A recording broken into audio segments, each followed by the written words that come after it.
नमस्कार मित्रों। आशा और उम्मीद करता हूँ कि आप सब अच्छे होंगे और इस ऑनलाइन प्लेटफॉर्म पर आप सभी का हार्दिक स्वागत एवं अभिनंदन। और विद्यार्थियों, आज अपन अपनी जो जियोग्राफी से संबंधित क्वेश्चन से संबंधित जो श्रृंखला चल रही थी विद्यार्थियों, उस श्रृंखला को आगे बढ़ाते हैं। और आगे बढ़ाते हुए आज अपन अगला जो नेक्स्ट अपना चैप्टर है वो निर्माण उद्योग, उस चैप्टर से संबंधित प्रश्नों के बारे में विद्यार्थियों चर्चा करेंगे। और विद्यार्थियों, अपन ये समझने का प्रयास करेंगे कि जो निर्माण उद्योग जो चैप्टर है विद्यार्थियों, उस चैप्टर में से कितने क्वेश्चन आते हैं और जो क्वेश्चन है उन क्वेश्चनों की प्रकृति क्या होती है, और ये जो निर्माण उद्योग चैप्टर है विद्यार्थियों, ये कितने अंक का चैप्टर है, इसके बारे में पहले हम जानकारी प्राप्त करेंगे विद्यार्थियों। जब हम निर्माण उद्योग के बारे में बात करते हैं विद्यार्थियों, तो इस चैप्टर में से आपके दो बोर्ड परीक्षा 2023 के अंदर आपको दो क्वेश्चन मिलेंगे विद्यार्थियों।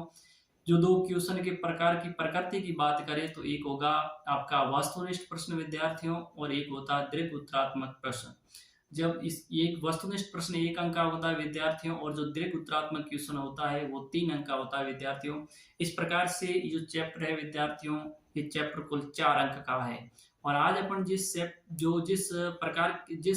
प्रकृति के प्रश्न के बारे में बात करेंगे वो प्रश्न होगा विद्यार्थियों दीर्घ उत्तरात्मक क्वेश्चन के बारे में बात करेंगे। और इस चैप्टर में से आपको एक ही दीर्घ उत्तरात्मक क्वेश्चन मिलने वाला विद्यार्थियों, और वो जो प्रश्न होगा दीर्घ उत्तरात्मक वो 3 अंक का होगा। तो इस प्रकार से हम उस दीर्घ उत्तरात्मक प्रश्न को किस प्रकार से बोर्ड परीक्षा के अंदर है वो सही करें, उसके बारे में अपन यहाँ पे चर्चा करेंगे। और आप ये भी जानते हैं विद्यार्थियों कि जो 2023 की बोर्ड परीक्षा होगी, उस बोर्ड परीक्षा का जो पेपर होगा विद्यार्थियों, उस पेपर के अंदर प्रश्न संख्या 17 जो दीर्घ उत्तरात्मक क्वेश्चन होगा खंड स का विद्यार्थियों, और प्रश्न आपको मेरे द्वारा उस जो प्रश्न है उन प्रश्नों का संकलन किया गया है।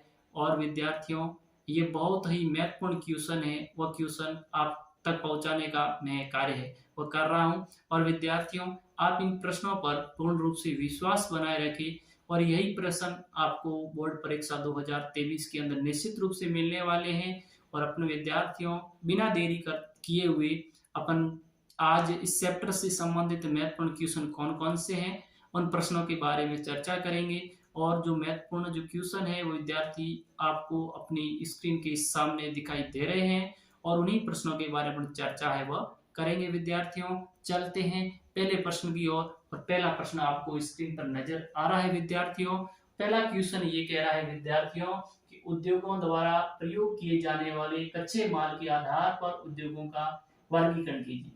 ठीक है ना, उद्योगों के अंदर जो अपन कच्चा माल है उसका प्रयोग करते हैं विद्यार्थियों, तो उस कच्चे माल के प्रयोग करने के आधार पर उद्योगों का हमें क्या करना है विद्यार्थियों, वर्गीकरण करना है। और साथ में ये भी पूछा जा रहा है कि किसी एक उद्योग का, यानी जब हम जो कच्चा माल उद्योगों में प्रयोग करें उसके आधार पर उद्योगों का वर्गीकरण करना है, और उनमें से किसी एक उद्योग का हमें क्या करना है विद्यार्थियों, वर्णन है वह भी करना। चलते हैं अगले प्रश्न की ओर विद्यार्थियों। अगला प्रश्न आपके स्क्रीन के सामने है, और प्रश्न है विद्यार्थियों के निर्मित उत्पादकों की प्रकृति के आधार पर उद्योगों का वर्गीकरण कीजिए। प्रश्न ये कह रहा है कि विद्यार्थियों, उद्योगों में बनने वाले उत्पादकों की प्रकृति के आधार पर हमें उद्योगों क्या करना है विद्यार्थियों, वर्गीकरण करना है।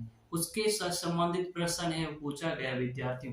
अब चलते हैं अपन अगले प्रश्न की बात करते हैं विद्यार्थियों। और अगला प्रश्न है उद्योगों की स्थिति को प्रभावित करने वाले कारक कौन कौन से। अपन जहाँ पे कोई उद्योग विद्यार्थी स्थापित कर रहे हैं, उस उद्योग को वहां स्थापित करने पर कौन कौन से जो कारक होंगे, वो कारक उन उद्योगों पर सकारात्मक या नकारात्मक प्रभाव डाल सकते हैं, हमें उन कारकों के बारे में जानकारी होनी चाहिए। चलते हैं बच्चों अगले प्रश्न की ओर। अगला प्रश्न ये कह रहा है कि द्वितीय पंचवर्षीय योजना में किस लौह इस्पात कारखानों की स्थापना है। दूसरी जो पंचवर्षीय योजना है विद्यार्थियों, उस दूसरी पंचवर्षीय योजना के अंदर किन किन लौह इस्पात उद्योगों की स्थापना की गई, और उन लौह इस्पात उद्योगों को किन विदेशी देशों के सहयोग से स्थापित किया गया उसके बारे में। और उससे आगे ये भी कह रहा है कि किसी एक लौह इस्पात उद्योग का दूसरी पंचवर्षीय योजना में जो भी लौह इस्पात उद्योग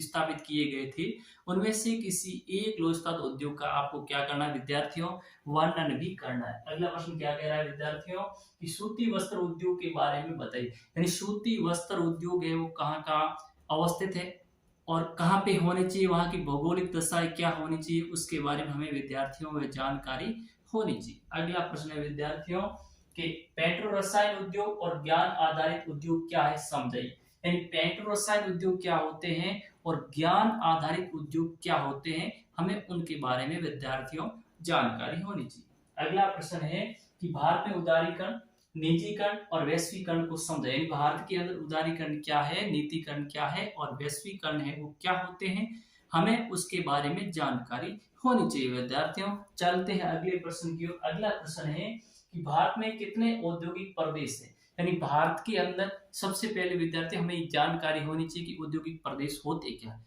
फिर ये कह रहा है कि भारत में मुख्य औद्योगिक प्रदेश कितने हैं, उसके आपको लिखने हैं विद्यार्थियों नाम लिखने हैं। भारत के अंदर जो मुख्य औद्योगिक प्रदेश हमें उसके नाम लिखना है और साथ में किसी एक औद्योगिक प्रदेश का विद्यार्थी हमें क्या करना है, वर्णन भी करना है। ये कह रहा है कि भारत में कितने जो मुख्य औद्योगिक प्रदेश है उन औद्योगिक प्रदेशों का नाम लिखना है और नाम लिखते हुए हमें विद्यार्थियों उनमें से किसी एक औद्योगिक प्रदेश का क्या करना है विद्यार्थियों, वर्णन करना है। चलते हैं अगले प्रश्न की ओर विद्यार्थियों। अगला प्रश्न है कि भारत में सूचना तकनीकी क्रांति के प्रमुख प्रभाव क्या, यानी भारत में सूचना प्रौद्योगिकी क्रांति के प्रमुख प्रभाव क्या पड़े। भारत के अंदर सूचना तकनीकी है उसके विकसित होने से यानी उसके डेवलपमेंट होने से क्या क्या प्रभाव पड़े, हमें उन प्रभावों के बारे में जानकारी होनी चाहिए। अगला प्रश्न है कि मुंबई पुणे औद्योगिक प्रदेश की विशेषता। मुंबई पुणे जो मुख्य औद्योगिक प्रदेश है विद्यार्थियों, उस मुख्य औद्योगिक प्रदेश की हमें क्या लिखनी है, विशेषताएं क्या क्या होती है, हमें उन विशेषताओं के बारे में जानकारी होनी चाहिए विद्यार्थी। चलते हैं अगला प्रश्न है विद्यार्थियों कि हुगली औद्योगिक प्रदेश के विकसित होने के प्रमुख क्या कारण है। कि हुगली जो मुख्य औद्योगिक प्रदेश है विद्यार्थियों, वो प्रदेश विकसित हो रहा है, मुख्य औद्योगिक प्रदेश के रूप में विकसित हुआ और ये मुख्य औद्योगिक प्रदेश के रूप में क्यों विकसित हुआ, उसके पीछे क्या कारण है विद्यार्थियों, हमें उसके बारे में जानकारी होनी चाहिए। चलते हैं अगले प्रश्न की ओर विद्यार्थियों। और अगला प्रश्न है कि स्वदेशी आंदोलन ने सूती वस्त्र उद्योग किस प्रकार विशेष रूप से प्रोत्साहन दिया। यानी स्वदेशी आंदोलन है, उस स्वदेशी आंदोलन ने सूती वस्त्र उद्योग को बढ़ावा किस प्रकार से दिया, हमें उसके बारे में जानकारी होनी चाहिए। इस प्रकार से विद्यार्थियों अपन ने कुल मिलाकर के 12 प्रश्नों के बारे में चर्चा की और विद्यार्थियों ये जो 12 प्रश्न है ये प्रश्न परीक्षा की दृष्टि से बहुत ही महत्वपूर्ण क्वेश्चन है विद्यार्थियों। और विद्यार्थियों मैं आपसे आशा और उम्मीद करता हूं कि आप इन 12 प्रश्नों को बहुत अच्छी तरह से याद करोगे और यही प्रश्न या इन्हीं प्रश्न में से जो आपको बोर्ड परीक्षा का जो पेपर होगा विद्यार्थियों उसमें प्रश्न संख्या जो 17 मिलेगा वह इन्हीं प्रश्नों में से मिलने की पूर्ण रूप से 99% संभावना है विद्यार्थियों। इसलिए आप विद्यार्थियों इन प्रश्नों को अच्छी तरह से याद कीजिए और जब आप इन प्रश्नों को अच्छी तरह से याद करोगे विद्यार्थियों और यही प्रश्न आपकी परीक्षा में आने वाले हैं तो इसका मतलब है इन प्रश्नों का उत्तर है विद्यार्थियों वो बोर्ड परीक्षा के अंदर आप बहुत ही अच्छी तरह से लिख पाओगे। और जब आप अपनी जो बोर्ड परीक्षा की कॉपी होगी विद्यार्थियों उनमें बहुत अच्छा काम करोगे, अच्छा वर्क करोगे तो इसका मतलब है कि आपको बोर्ड परीक्षा के अंदर बहुत ही अच्छे अंक मिलने वाले हैं विद्यार्थियों। इसलिए विद्यार्थियों आप इन प्रश्नों को और इससे पीछे जितने भी हमने परीक्षा की दृष्टि से बहुत ही अति महत्वपूर्ण क्वेश्चन थे विद्यार्थियों उन क्वेश्चन के बारे में चर्चा की थी और आपसे आशा और उम्मीद करता हूं कि विद्यार्थियों आप उन क्वेश्चनों को अच्छी तरह से याद करेंगे।